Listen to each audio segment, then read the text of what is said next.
everyone, this is Erum Tasneem for All to New. Welcome to Creative Coloring with Erum.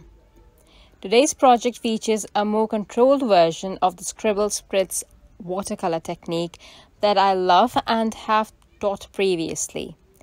I will revisit it next week, hopefully, if the schedule allows, but for now, I wanted to show you this version. I will use Build a Flower Coral Charm stem set and heat emboss the flower twice, those little bunches and leaves a few times on watercolor paper in antique gold embossing powder. I was asked last time where I got this long strip of watercolor paper from. It's actually from a big sheet of watercolor paper, Canson watercolor paper sheet.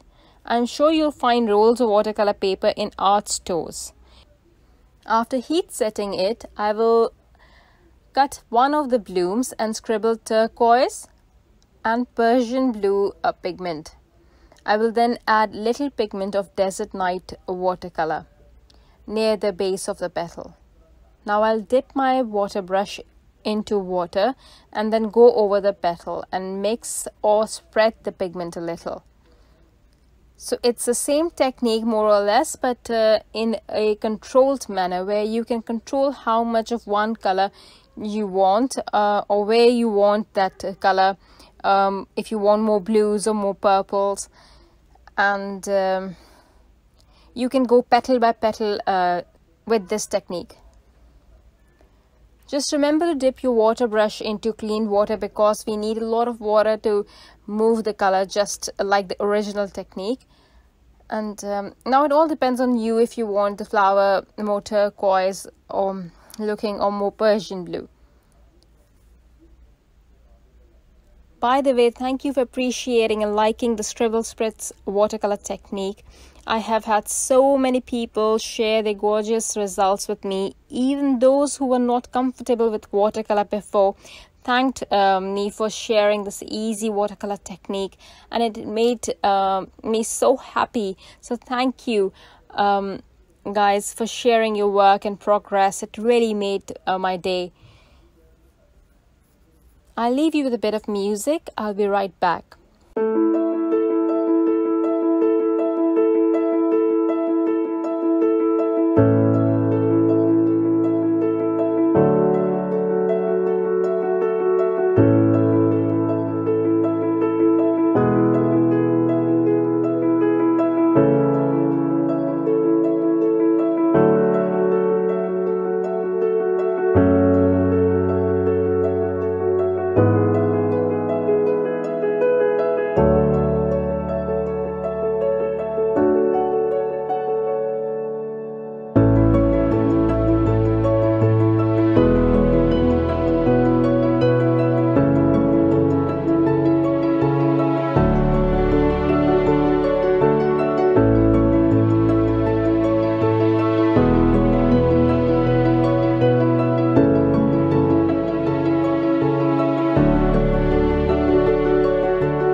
Now this is something that you should do before die cutting the images.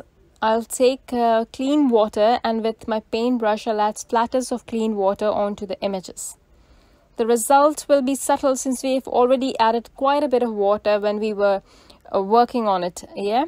So let it sit for a few seconds and use a tissue to sop it up. It's there, the texture. It's subtle, but it's there. For the card front, I'll apply water to the panel, leaving the borders or the edges for a little artsy look. Then I'll apply pigment from jet black watercolor brush marker and spread it around to form a light color wash. Once I'm happy with the shade, I'll add splatters of the same to add a bit of texture while it is still wet so that the splatters bloom and spread. And then I'll dry this with the heat tool. Once dry, I'll add more splatters of the same and let it dry again. I'll add black paint splatters from the 36 pan watercolor set and then arrange my florals with foam tape. The leaves I'll just glue directly onto the card front. On the flower bunch, while I was attaching it, placing it, I noticed that the white of the watercolor paper looked too stark against the grey of background. So I'll cover the area with diluted jet black watercolor pigment that matches the background. Then I'll pop my sentiment and my card is ready. I hope you enjoyed this more controlled version of the coloring technique. This takes a little bit more time than the previous one, the original technique. I still like the original one a lot more because it gives unique results and it's easier and well, I like that better.